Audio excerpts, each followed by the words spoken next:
देशभरात सध्या चर्चेत असणारा सगळ्यांना हादरून टाकणारा हाय प्रोफाईल विषय म्हणजे आय-एस अधिकारी नागार्जुन गौडा, जे आय-एस अधिकारी सृष्टी देशमुख यांचे पती आहेत. त्यांच्यावर कोट्यवधींच्या लाचखोरीचा गंभीर आरोप करण्यात आलाय, ज्यामुळे त्यांना इन्स्पिरेशन मानणाऱ्या यूपीएससीची तयारी करणाऱ्या हजारो लाखो विद्यार्थ्यांना मोठा धक्का बसलाय.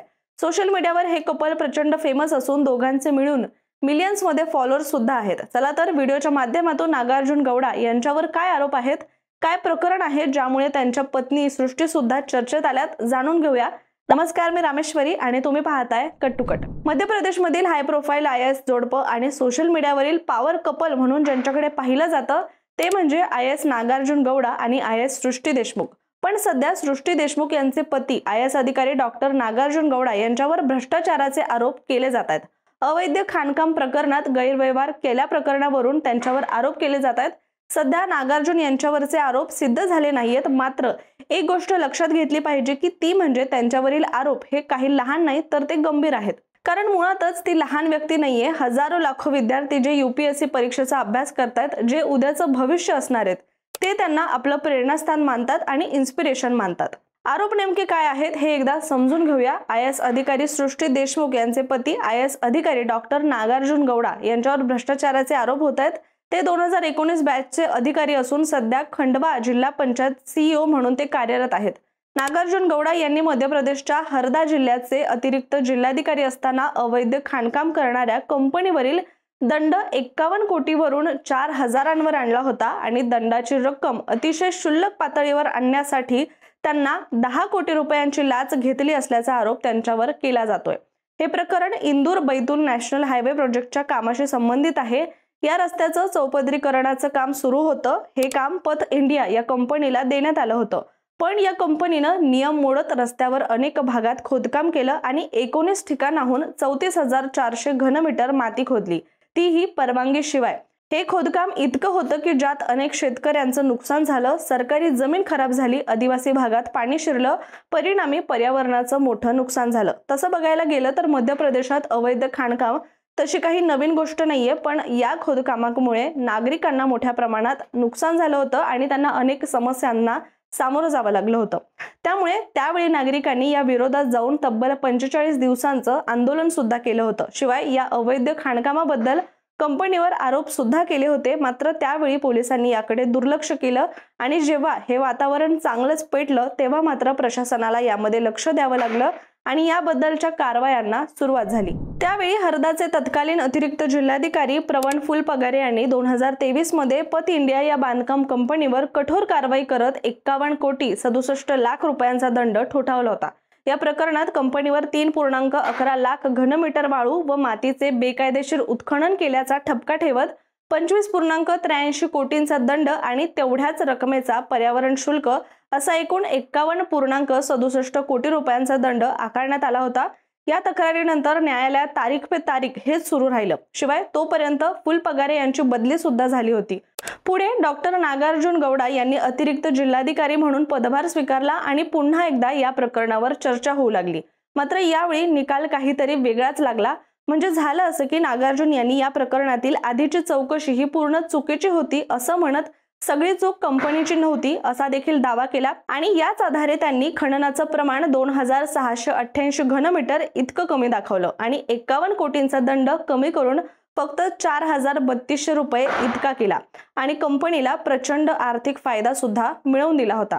आणि आता हे आरोप कोणी केले तर मध्य प्रदेशातील आरटीआय कार्यकर्ते आनंद जाट यांनी या निर्णयावर संशय व्यक्त केलाय. आरटीआय कार्यकर्ते आनंद जाट म्हणालेत की हरद्यात एसडीएम म्हणून काम करत असताना आय-एस अधिकारी डॉक्टर नागार्जुन गौडा यांनी पथ इंडिया ह्या रस्ते बांधकाम कंपनीला मोठा फायदा करून दिला आणि त्या बदल्यात 10 कोटी रुपयांची लाच घेतली. कारण 51 कोटींचा दंड इतक्या थोड्या रकमेवर आणणं संशयास्पद आहे आणि यात आर्थिक गैरव्यवहार संशय नक्की आहे.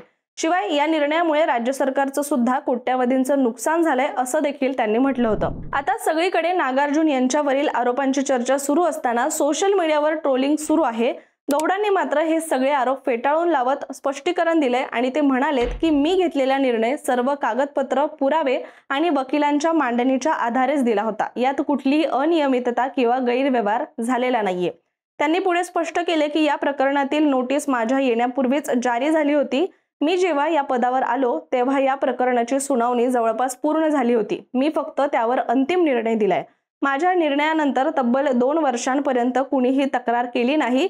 यावरून माझा निर्णय योग्य होता असं त्यांनी म्हटलंय. शिवाय गौडांनी आरटीआय कार्यकर्त्यांविषयी सुद्धा भाष्य करत म्हटले की ज्यांनी हे आरोप केलेत त्यांच्यावर स्वतः गुन्हे काही दाखल केलेले आहेत, तर काही मीडिया संस्थांना सेन्सेशनल रिपोर्टिंगचा सुद्धा त्यांनी आरोप केलाय. आता अनेकांना असा प्रश्न पडला असेल की IAS पतीवर आरोप झालेत पण IAS पत्नी का चर्चेत आल्यात. चला तर सृष्टी देशमुख यांच्याबद्दल सुद्धा जाणून घेऊया.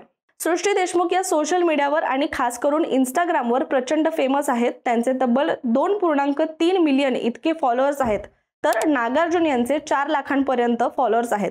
हे दोघेही सोशल मीडियावर चांगलेच ऍक्टिव्ह असून एकत्र पोस्ट करतात. शिवाय स्पर्धा परीक्षांसाठी तयार करणाऱ्या मुलांना टिप्स सुद्धा देतात. सृष्टी देशमुख या मूळच्या मराठी असून त्यांचा जन्म 28 मार्च 1996 साली मध्य प्रदेशातील भोपाळमध्ये झाला.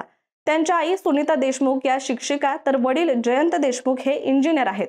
सृष्टी यांनी भोपाळच्या कार्मेल कॉन्व्हेंट स्कूलमध्ये 12वी पर्यंतचं शिक्षण घेतलं असून 12वी बोर्डाच्या परीक्षेत 93.4% गुण मिळवून मेरिटमध्ये आल्या. नंतर 2014 ते 18 मध्ये त्यांनी भोपाळच्या लक्ष्मीनारायण कॉलेज ऑफ टेक्नॉलॉजी मधून केमिकल इंजिनिअरिंग मध्ये बीटेकची पदवी घेतली.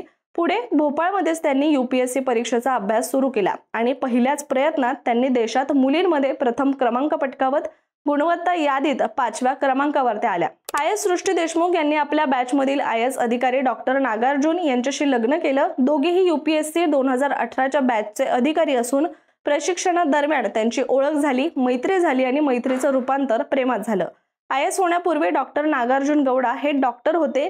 त्यांनी MBBSचं शिक्षण पूर्ण केलं होतं. तर दुसरीकडे सृष्टी देशमुख या इंजिनिअरिंगच्या क्षेत्रातून UPSC मध्ये आल्या होत्या. म्हणजेच एक डॉक्टर आणि एक इंजिनियर अशा या दोघांच्या करिअरच्या वाटा शेवटी भारतीय प्रशासन सेवेत एकत्र आल्या. UPSC 2018च्या परीक्षेत डॉक्टर नागार्जुन गौडांना ऑल इंडिया रँक 418 मिळाली होती, तर सृष्टी देशमुख यांना ऑल इंडिया रँक 5 मिळवून त्यांनी संपूर्ण देशाचं लक्ष वेधून घेतलं होतं. या दोघांची भेट मसुरी येथील Lal Bahadur Shastri national academy of administration इथे झाली होती. हळूहळू ही ओळख घट्ट झाली आणि त्यांनी एप्रिल 2022 मध्ये लग्न केलं.